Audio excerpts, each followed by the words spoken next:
Good morning, everybody. Thank you for being here today. And go ahead and go back with me to the 112th Psalm. We'll be picking up in the 5th verse today. And I appreciate you again being here. Go ahead and like and share the post if you will. And then we're going to dig into you ever heard of a loaded question? This is somewhat, I'm going to call it a loaded verse. Psalm 112, verse 5. In describing the godly man, the one that fears the Lord, that delights in his commandments, in verse 1, he has gone on now and begins to describe some of the traits or the characteristics of that man. And now in verse 5, he says, "A good man showeth favor and lendeth. He will guide his affairs with discretion." And so we come to, again, kind of a loaded verse, this idea of lending.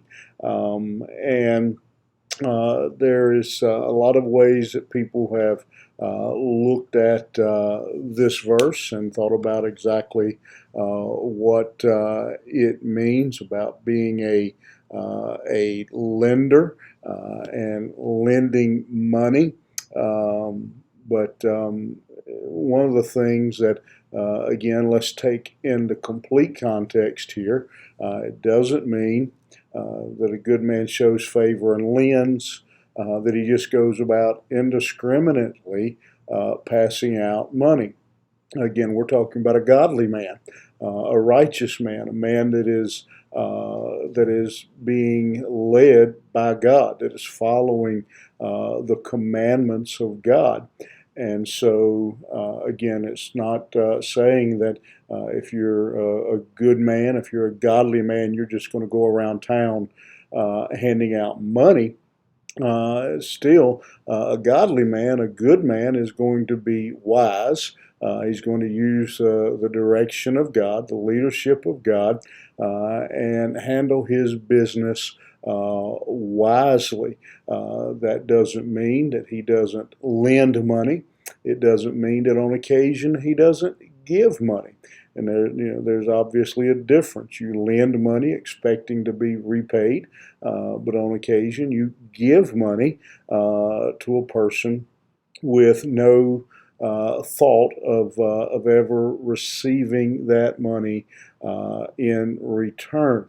And so I think the overall picture is what we need to see, taking the whole psalm into thought. Again, we're talking about a godly man, a wise man. Again, it says saying he manages his life. He manages his business.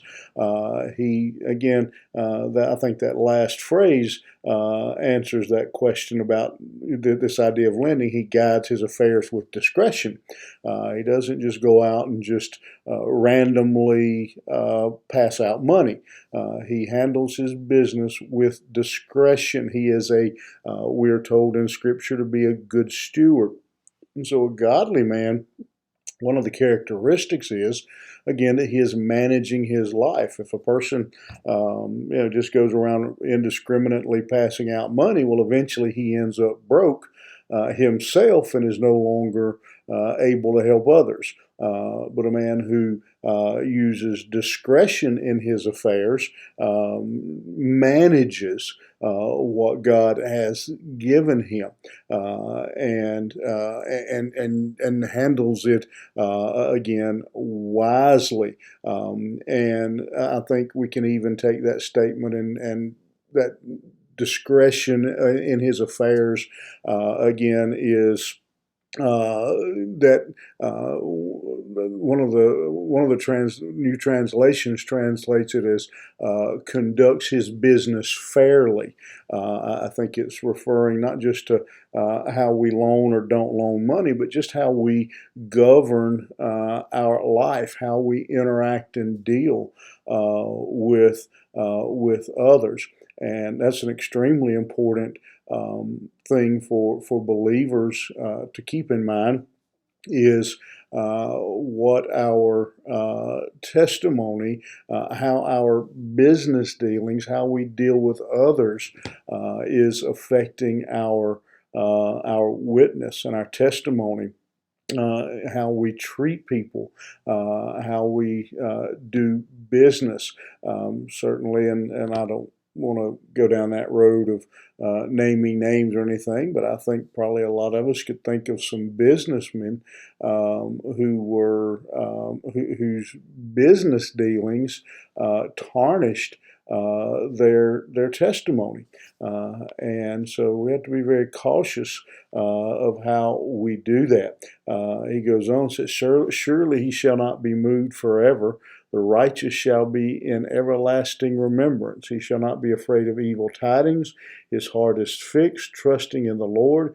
His heart is established. He shall not be afraid until he see his desire upon his enemies. And so I think an outpouring, a result of managing our life and our business correctly, then are in these verses that he will be remembered.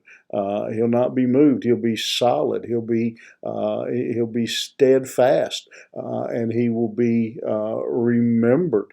Again, just as I said, there are businessmen and people who have tarnished their testimony by the way they conduct their business. There are other businessmen who have, and not just businessmen, but people who, by the way they have conducted themselves, let's say outside of church. How's that? Is that an easy enough way to put it? It's one thing the way we act in church. It's another thing we act during the week. But we also know that there are people who, to use the phrase, walk the walk. I think that's what it's saying here. When we manage our life correctly, we live a life that will be remembered. We don't have to be afraid of bad news, of bad things, because we know we're living that life. We don't have to be afraid of evil tidings as our heart is fixed on the Lord. We don't have to, fear because we know who we trust. We know where we've put our heart.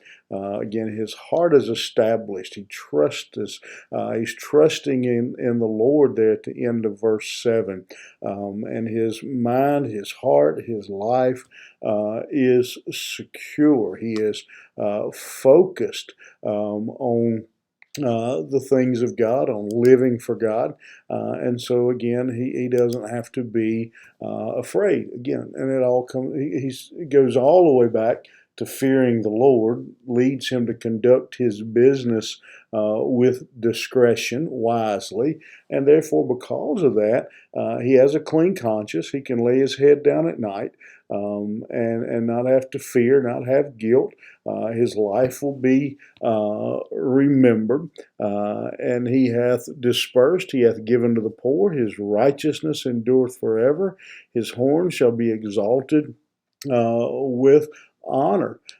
Again, the psalmist talks about how that the man who fears God, the man who has that reverence and respect for God, has charity in his heart, who he helps the poor, and because of that, his righteousness will last. His reputation is solid, and it's important for us, I think, here to remember that. This psalm was written to people who had returned from Babylon who had nothing, basically. Their city was destroyed, and probably there were a lot of days where they thought, let's pack up and go back to Babylon. And yet here God is telling them, continue the course, fear the Lord, handle your business, handle it correctly, manage your business, manage your life in a way that honors God, and trust Him and follow Him. No matter the circumstances. And, I can only imagine some of the people who read this originally hearing about giving to the poor. They're thinking, we are the poor. We are the poor. But he's saying you take care of those in need around you. And I think this is a great psalm for us today, and a great lesson, great encouragement to us to go back again to that first verse. This is the man that fears the Lord. This is the man that puts his reverence and respect in God. And when he does, he manages his life correctly. He manages his life wisely, his finances, his family, his business, so that he realizes that every aspect of his life is a reflection on his relationship with the Lord. And that's the challenge for us today. Is that we understand and recognize that how our family, our work, how we handle our finances, how we treat each other, how we treat the poor, all those things go into our testimony. We can't come to church on Sunday and sing "Oh How I Love Jesus" and go out during the week and live any way we choose and live like the devil all week long. And so that this psalm, I think, these verses are really just teaching us that the Christian life is the total package. It's the whole person. Again, it's how we treat our employees or how we respond to our employer. It's how we pay our taxes. It's everything. It's how we. I think it's how we drive. I've been flipped off by people with "I love Jesus" bumper stickers. This psalm is just. I think these verses are just reminding us that it all goes back to fearing the Lord. And managing our life with discretion, with wisdom. And so today I hope you'll think about that as you interact with people, as you go to the store, as you go to work, as you deal with people. Remember that we are called on to manage our life with discretion. Have a great day. We'll see you back here tomorrow.